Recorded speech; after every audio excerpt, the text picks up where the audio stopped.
Today is July 17th edition of Back Roads of Illinois. We were Central Illinois agriculture source, and in the Midwest alongside in Central Illinois agriculture, we're glad you're here. Welcome to the show with us for today. The storm, the National Corn Growers Association in Washington, D.C., the lawmakers about the Farm Bill. We were going to talk about it on the show for today. The storm in Dircho. The storms was hitting in central Illinois on Monday night. Was there a tornado in northern Illinois near Rockford and the state line of Wisconsin? In central Illinois, some areas were in flooding water in Peoria County and Woodford County, Illinois. There was a tornado warning in McLean County and Champaign County, Illinois, but fortunately there was no storm damage on Monday night in these counties in central Illinois. The National Corn Growers Association in Washington, D.C. for their legislation agenda for the biofuels and the Farm Bill trade in Washington, D.C. for right now alongside with the election year. Perhaps we've been hearing about some support for the oil industry for the campaign trail from Vice Presidential candidate J.D. Vance of Ohio. The corn ethanol industry has been some concerns about biofuel industry from the campaign. Some lawmakers see the Farm Bill as for next year. They are saying that they'll get Farm Bill for next year about the SNAP program and CPR program, Title I program for this Farm Bill in Washington. We were talking to Ben Hushon from Whitehall, Maryland. We were going to Ben about the wheat harvest in Maryland and southern Pennsylvania. And we were going to have a conversation about the commodities markets with John Heinberg from Total Farm Marketing for today's program. Stay tuned on Back Roads of Illinois.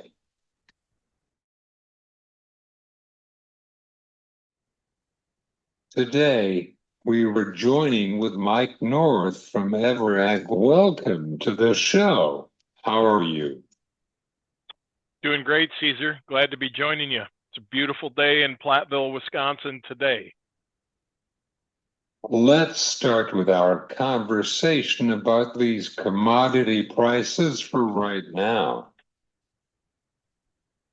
Well, they're the kind of prices that don't make too many grain farmers smile. I think it's fair to say that. Corn and soybean markets have been under pressure now for several weeks. Corn settling into a price that's just north of $4 on the December contract. If you look at that chart, we have now spent the better part of 2.5 weeks hovering just over that price. A couple little pops, a couple little breaks, but today 4.11 3/4 at the settle, but not too far from that $4 mark. Soybeans a slightly different story.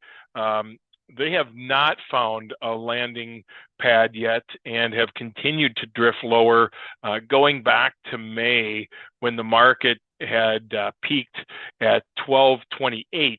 The market has really done nothing but go down, with the exception of that early July rally that we experienced. And now, after about 7 weeks of trade from that May peak, we sit at a price of 10.41. So we've taken $1.80 out of the bean market, and it doesn't seem that the market has yet found that bottom. But do also keep this in mind as we look at soybean prices worldwide. We still are about 30 to 40 cents more expensive than soybeans being priced out of Argentina and Brazil. So while the market has been moving lower, our competitors are already at lower prices. So if we wanted to get on the same page with Brazil and Argentina, we'd have to see this bean market drop to $10. And that's really been a weight on the soybean market as we attempt to maintain a competitive edge in the export arena. How is your local cash market in Platteville, Wisconsin? Well, we are mostly a river market, and if you've been watching river basis, it has not been good. There have been plenty of interruptions with river barge freight with the high water levels. There's just been no real active or strong bid along the river to prop it up. There are some solid processor bids in the area, but they can only take so much. But certainly been seeing softer basis levels here for corn and beans alike in our market. Mike, could you tell our listeners about the weather premium for this week? Yeah, to be fair, the market has been eroding weather premium because the thing that's been relatively constant, whether you look at the rain that came up by way of the hurricane, Hurricane Burl or Beryl, however you pronounce that one, up in through the eastern Corn Belt, the Ohio River Valley. There's been rain added to some dry spaces there, rain coming down, across the northwestern part of the Corn Belt, even sweeping across much of the plains. There's been ultimately enough moisture to really build confidence around a strong yield. And so weather premium has not been much of a premium at all this year. And, while there's certainly plenty of talk of drowned out spots and flooded areas, and you can't discount that, it is real. The balance of the ground that's not is in such great shape. It seems to be overshadowing any of the stories coming out of those regions that are in fact impacted by too much rain. So the weather premium is essentially absent in this market.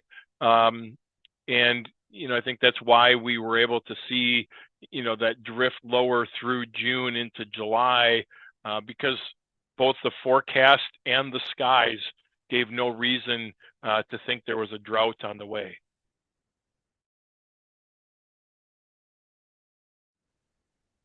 How is the beans for right now as well? Soybeans also look good. They have certainly seen a little bit more pressure from the rain, and ultimately, a lot of that crop gets made in August. So your questions about will there be a drought are certainly more appropriate for the soybean discussion. But even the beans, despite the rain, look healthy. They're not the tallest beans that I've ever seen, but they too look at least healthy. And I think we can still deliver a really strong bean crop too. How about the ethanol markets? The ethanol space has a lot of different things going on right now.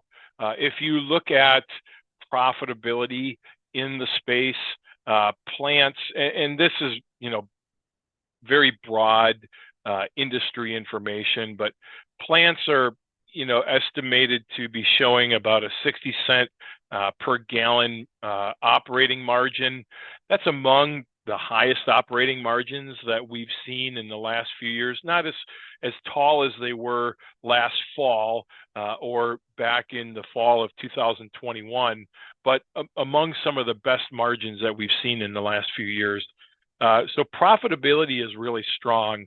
And as you look at some of these sustainable aviation fuel initiatives, there's a lot of discussion around the growing demand for that particular product. And that could, in fact, really help bolster stronger margins as we go forward.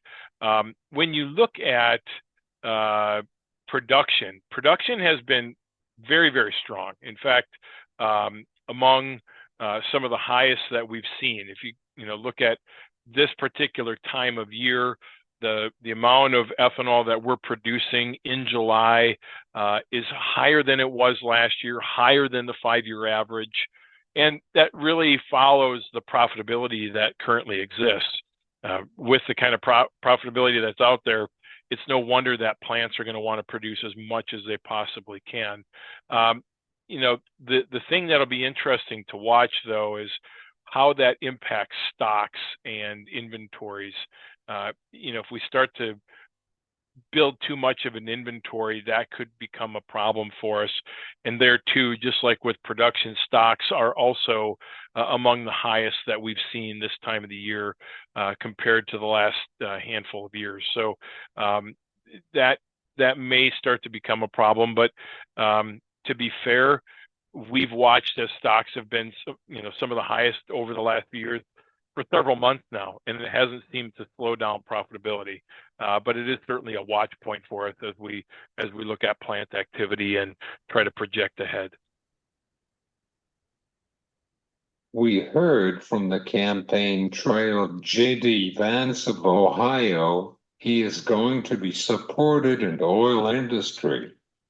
How does it could impact on the ethanol production? Well, I think, if you look at what I'll loosely call big oil has really changed their position about renewable fuels. And, they've gone largely from being maybe the biggest detractor or outspoken opponent to ethanol to being one of the largest investors in the renewable diesel space. And so while we're talking about two different products, that whole concept of green energy, renewable energy, sustainable fuels is something that, big oil has essentially moved from, fighting on all fronts to fully embracing and investing in. And as you look at some of these new soy crush facilities, many of them are being built because prior to that, there were relationships structured and contracts put together between those crush facilities and large petroleum companies who intend to blend that into their mix of products in their offering. So as we look at the road ahead, while political alignment with big oil historically would have said this could be bad for us, right now it actually could help us. So certainly it doesn't take away from the conversation and the growth that we've had.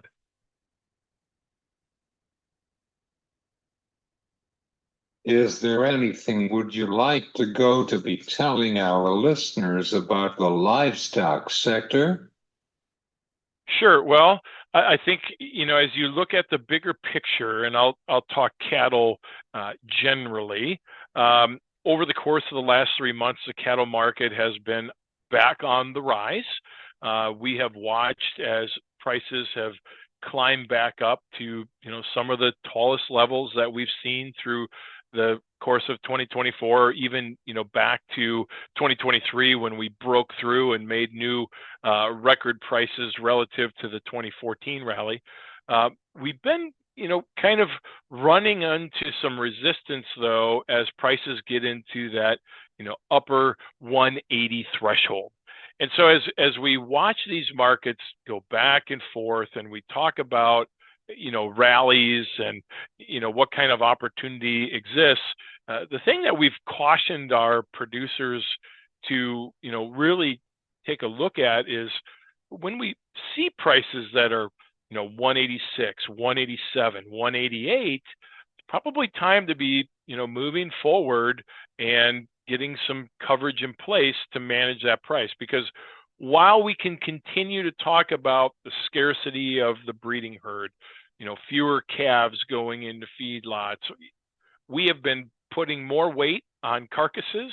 We have had consumers who are, beginning to push back in different places.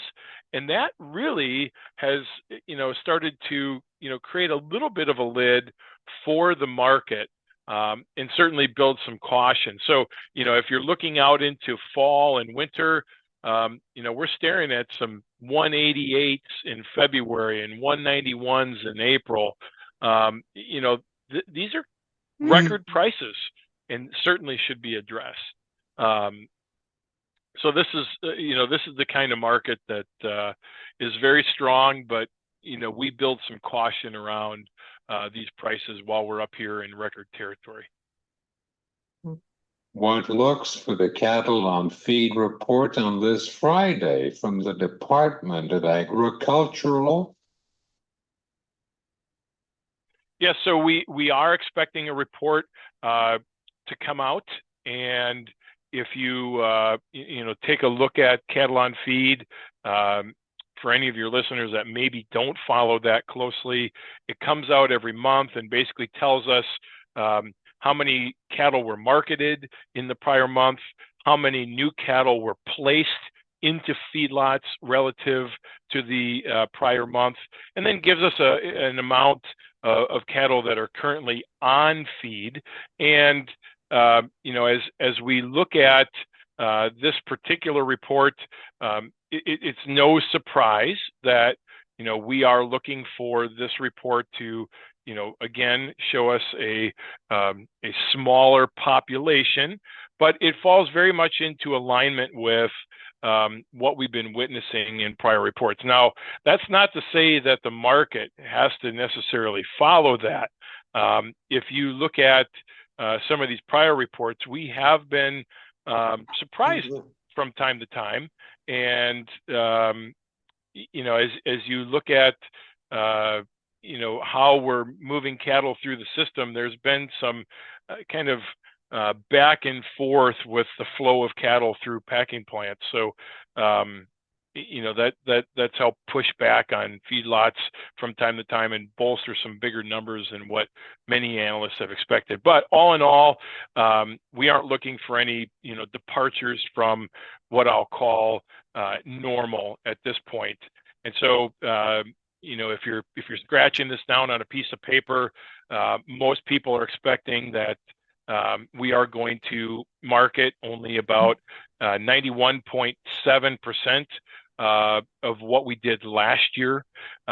We are going to place only about 97.2% of what we placed last year. But the overall herd, and this kind of speaks to some of the lack of marketings, is expected to come in at 101.1% of last year. And if you remember, we had some bigger drawdowns last year. So the comparables in combination with lighter marketings has, projected a little bit of growth in the feedlot population. Do you have any final thoughts, or re-edited? Well, I would say this, and I'll go back to grains. I think we already talked about livestock well enough. These kind of prices, when we get up towards 190, definitely deserve your attention. They should be protected. But as we talk about the grain market, it's been tough to muster up a positive story. It's been tough to find a rally. And so as we, continue to talk about this market and we continue to talk about price, I would say this: rallies are for selling. So if we find one, be an active seller of that rally, because as these balance sheets continue to look a little bit larger, there's going to continue to be price pressure, and any rally that we can find is worth being active as a physical seller. And then we can manage some of the backside of that with options as you try to maybe stay flexible around price, but also be watching basis very closely. Basis, because of some of the disturbance in the flow on the Mississippi, that has caused a little bit of a departure for normal. But if you start to see some basis improvement out through fall, really you're going to want to be taking a close look at those opportunities, because if we have a big crop, likely there's going to be a lot of extra bushels coming to town, which likely will also weigh on basis. So we want to be keeping an eye on basis as much as we are watching price. So keep a watchful eye on that.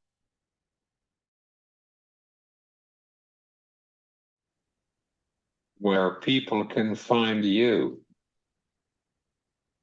The best place is to go to our website. It's very simple, www.ever.ag.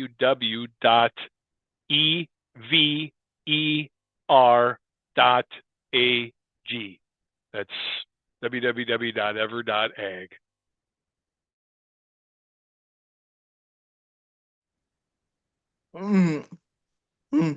Thanks, Mike.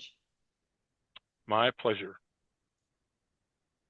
This is Mike North from Everett on back roads of Illinois.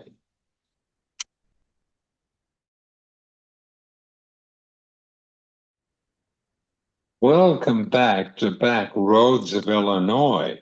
We were joining with Ben Hushon from Whitehall, Maryland for the mill. Welcome to the show. How are you? Good afternoon, Cesar. I'm doing very well. Very well. Let's start with our conversation about the wheat harvest in Maryland. Sure. We had a few less acres in Maryland than we normally do. The yields were above average. They were not as good as they were in 2023, but they were still above average and for some reason, great test weight.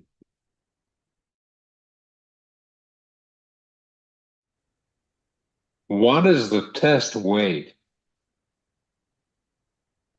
The test weight of the wheat this year was 60 to 63 pounds.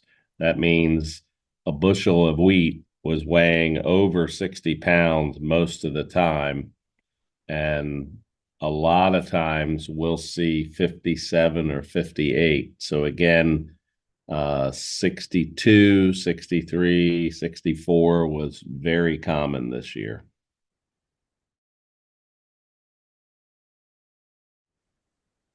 Can you tell our listeners about the wheat yields in southern Pennsylvania and in Maryland?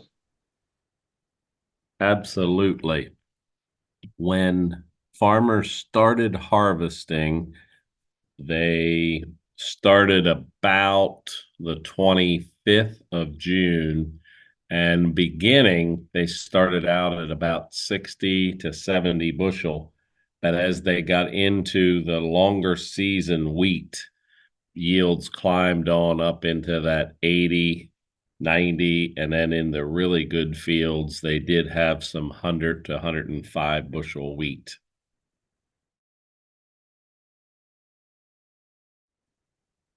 How about in southern Pennsylvania? In southern Pennsylvania, the yields were also in that 90 to 100 bushel wheat, very high test weight, and passed the quality test. One thing, Cesar, we were concerned about was as wheat came into flower, we had moisture come in the area, and we were afraid we were going to get fusarium head blight, FHB, a lot of folks refer to it, but we did not. The wheat was pretty clean in southern Pennsylvania.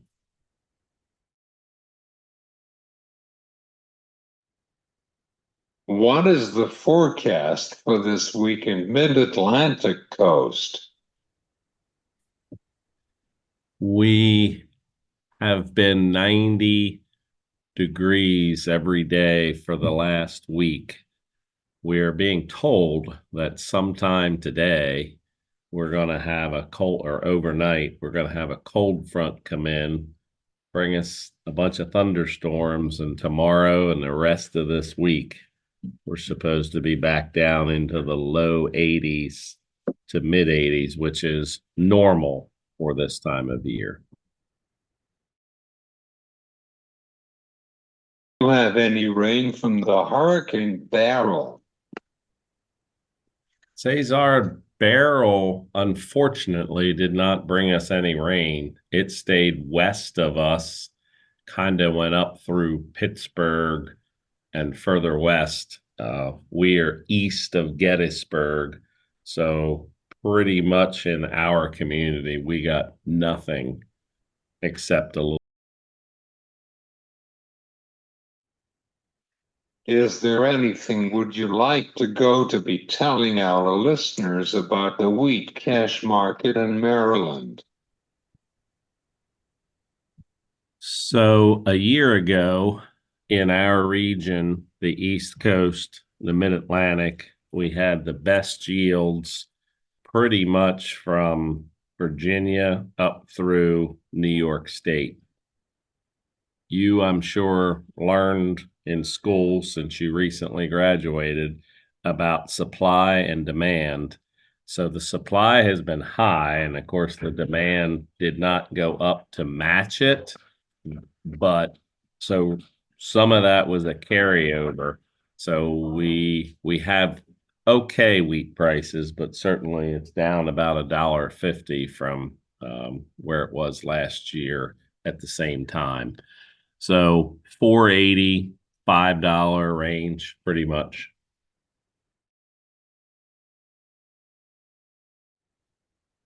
What is the local market for right now?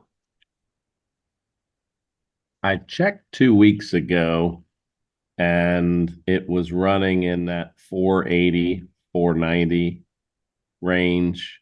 There aren't a whole lot of farmers that want to put it in the bin because it's been a challenge to get. It's been a challenge to get it out of the bin if folks don't sell it straight at harvest in our area.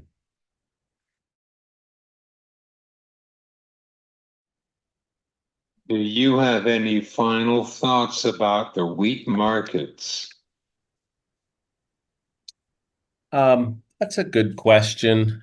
I do believe we have so much increase in cost with inflation, and that's causing the housing market to be depressed. And you're probably wondering why I'm talking about the housing market, and construction, but the farmers in the mid-Atlantic are used to selling their straw for either $2 out of the field or $5 delivered to construction sites. And a lot of that business has gone away. And in some cases, that was half of the profit from the wheat. So what we're finding is that we may have less wheat planted this fall just because wheat price is okay, but the straw market is disappearing fast with the inflation making it harder for people to do construction work.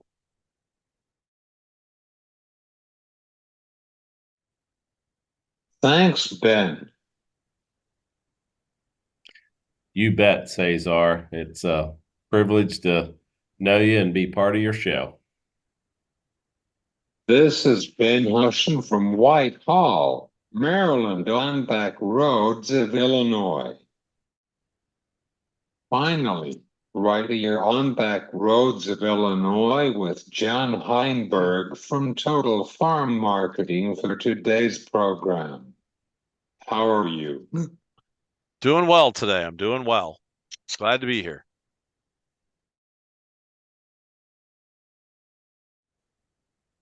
Let's go to talk about these reports on Friday morning from the Department of Agriculture. Sure. Let's take a little review of Friday's numbers and interesting numbers, especially on the corn side of things. And realistically, the USDA may have done a bit of a favor in terms of holding prices where they are at this time frame. by adding that demand into the old crop supply. A little bit of a head scratcher from the analyst standpoint. Back in June at the June 28th report, they put a lot of had a lot of grain stocks extra, and that seemed to kind of get quickly absorbed as they put them into the report here on last Friday. Kind of makes it a little bit unexplainable, but at the same time, at least like I said, maybe put a little bit of pause in the market. That kept some of the carryout projections a little bit below what the market was anticipating. Now, we didn't see much of a reaction. Again, maybe some of that is that disbelief of it in the market. A lot of it, in terms of price reaction on Friday, was really tied to what was happening with the extra bushels on the global scale on the wheat market. That really kept a lid on what corn's trying to do here. So in terms of prices, obviously longer term, not sure if the market believes where we are in terms of those demand projections. We do need to see the demand pick up. Unfortunately, one of the best ways to get demand to pick up is to continue to bring prices lower. So right now, still in the corn market, staying bearish with what I'm seeing for a potential yield that's getting that's coming down the pipeline, as well as just a little bit softer tone in the demand on the export front here shortly. Over in soybeans, pretty much in line with what the market thought, just some minor adjustments there. The biggest thing in soybeans right now, we're looking at new crop demand. Again, we are at a 24-year low in terms of new crop sales on the books for this time frame. Now we're in a window we normally see things start picking up a little bit here. So we need to start seeing some numbers, but right now still just not getting that. And obviously, if prices are still too high to get demand, the market will move them to go find that demand. And lastly, the wheat market, we got decent supply coming here from the United States, especially with the SRW crop getting harvested here soon. Winter wheat crop or HRW crop getting kind of finished up on that harvest. The biggest thing there, still watching the global supply side. The USDA moved that global total up a few million metric tons above expectations, and that just kind of put a lid on any wheat rally here in the short term, as U.S. wheat still struggles on the export market to compete against some of those foreign countries.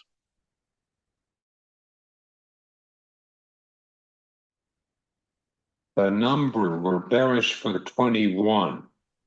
2 billion bushel for the corn carry out.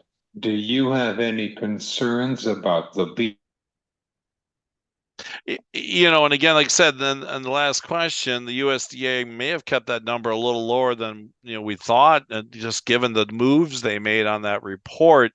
A couple of things that are really concerning me right now is the quality of the crop that's out there. On the last week, I was on the road here over the weekend through Indiana down to Kentucky. Saw some really nice crops just coming along very nicely. I've heard that from producers in that area, as well as a lot of the producers, about how good things look and the potential that's there. You're hearing some chatter in the marketplace that maybe yield gets moved up to 183, 184 by the time we get to harvest. If that's the case, that carryover number you just mentioned, a little over 2 billion bushels, goes back up to 2.3, 2.4 very quickly. And then on top of that, you're still looking at a demand base that's just not where it needs to be, and we need to see bushels moving. So I'm still concerned the corn market's got one more good leg down into a fall low. We'll have to see. The other thing that's coming at me, quite a bit of old crop corn probably needs to move here 1st of September, and the market likes to go after weak longs, and unfortunately the weakest long is a guy or a producer holding on to bushels. So again, working for a fall low, I think, is still in the cards here, unless something were to change dramatically. But weather right now is not a concern in the corn market, as we're past the weather window and more focused on getting that demand built, and we need to see some demand. John, how is the soybean markets for right now? A very similar story. First off, crop ratings are very good overall. Crops maybe a little later than people want, but it's coming along. Soybeans can be one of those things that can really surprise and really explode given the right weather. Weather looks very friendly overall for the soybean crop to develop here over the next couple of weeks into the 1st of August. Then we'll have to see any longer term patterns there. But a lot of times soybean weather doesn't really move the market unless it's extreme. And, so that's something we'll have to keep an eye on. Biggest thing in that soybean market, U.S. beans and corn for that part are competitive on the global scale right now, but we're just not getting the business. We're still struggling against the South American supplies on the export market. Again, China finally stepped in last week to bought a little bit of new crop beans, but it was a minimal purchase.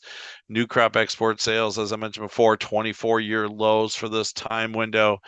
So we need to see some demand move. We haven't really seen the demand move when we're at 11. Now we're at 1050. It's not moving. Probably going to go test 10 to see if that gets the business to fire up. And that's really, I think, what the market is focused on right now is that demand. You got a soybean meal market that's also getting challenged on the global scale. And then bean oil has been very, very shaky in its price moves here recently. And that's all just kind of weighed on this bean market. So again, staying fairly defensive there. A little worried about the longer term picture in beans if we don't start seeing somebody step up and buy some of our beans and help alleviate the stockpile through some good demand. How is the weather conditions for next couple weeks in the Midwest? You go look at some of these forecasts right now, very friendly in terms of crop production. Excuse me. Had the moisture move through from the Hurricane Beryl here a couple weeks ago. Obviously, we had the couple weather events, including the one that hit the Chicagoland area there on Sunday night, coming into play a little bit, or Monday night, excuse me. So that may have gave us a little bit of bid in the market, but not sure the long-term ramifications. I don't think it was nearly as severe as the derecho back in 2020. Just in placement as well as just intensity. But again, those things will shake down as we get into the end of the year. Right now, you go look at forecasts for the majority of the Corn Belt, cooler than normal, ample moisture, nothing there at all that's concerning to these crops in terms of development, in terms of stress on the whole for the most part. Obviously still isolated areas are too wet, got some areas that are still too dry, but the majority of the crops for both corn, soybeans, and even as we're getting into that next wheat crop harvest are looking very, very good. And to the point, weather premium is more than likely out of the marketplace here as we get into the 1st August. Now, beans will be probably the next one. If we do see some extremes forming, that maybe we get some pop in August off of the bean market.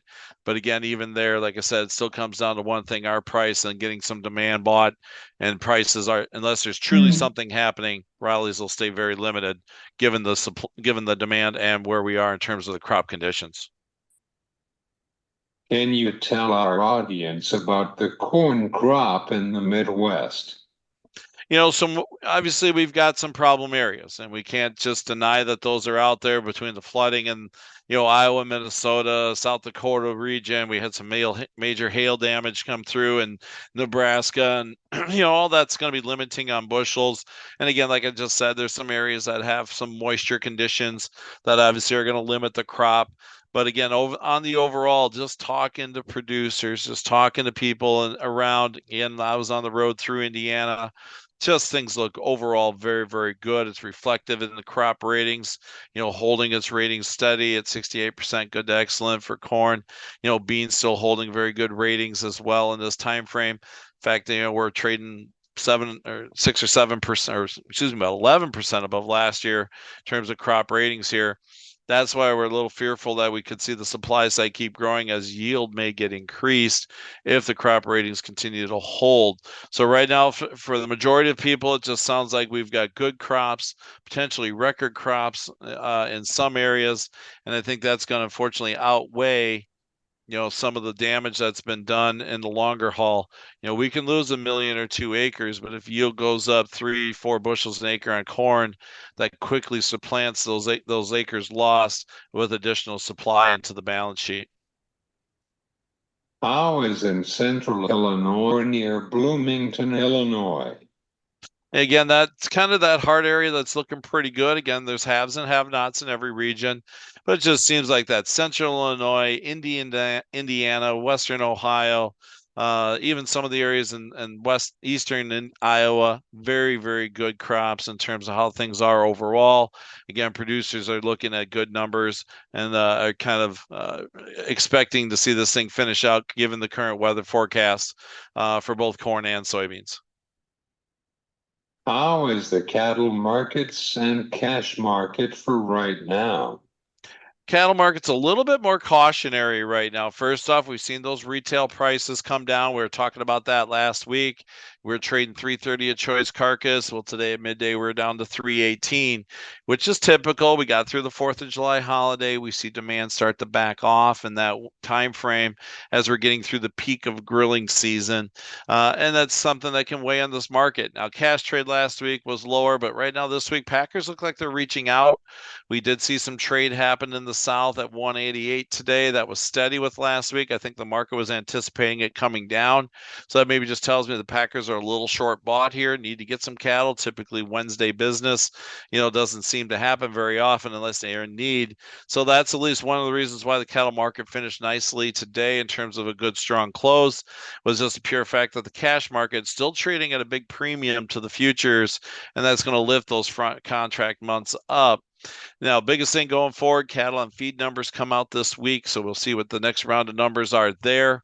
What happens as we get close to that 1st of August, because seasonally this is an area that the market does like to top out here in the next couple of weeks and then get put in a quote unquote summertime type high as we get closer to the fall. Right now I'm going to be a little bit of a seller here, building defensive positions on cattle on any rally we get in the short term. Do you have any update on the bird flu? It seems it was moved past to the back burner. I mean, obviously it's still out there and it's still being dealt with, but the media cycles kind of wore out on the bird flu talk at this time frame. So I think that's kind of out of the cattle market. I think the biggest things of concern right now in the cattle market is the U.S. consumer, where they are in terms of their ability to spend. We saw that inflation data be a little friendly last week, so I think that helped put a little floor under the cattle market here. But those are things going forward that are still going to be watching is where has the consumer got their dollar? Where are they putting it to play? If the consumer is starting to feel the pinch of higher food costs, beef, unfortunately, is one of those areas that things can kind of get pressured and can weigh on the market.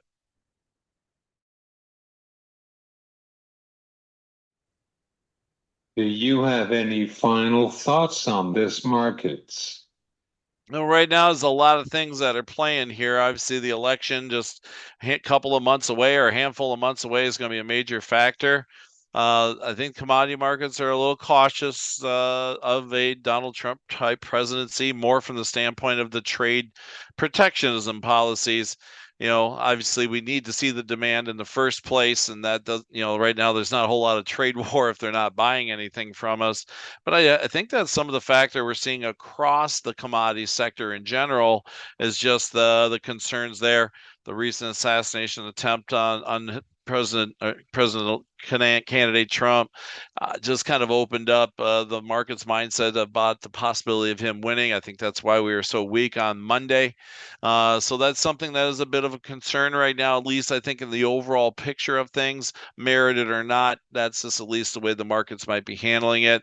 That's going to be the biggest factor. And then go look at the outside markets. You got a stock market that's pointing all different directions right now, based on what could be happening with interest rates. Strong couple of days here in the Dow Industrials, getting flipped by a major sell-off in the Nasdaq and the S&P today.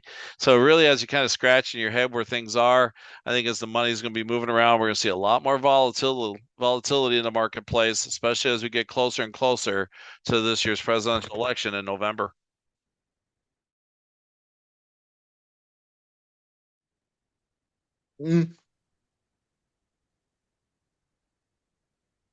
Thanks very much.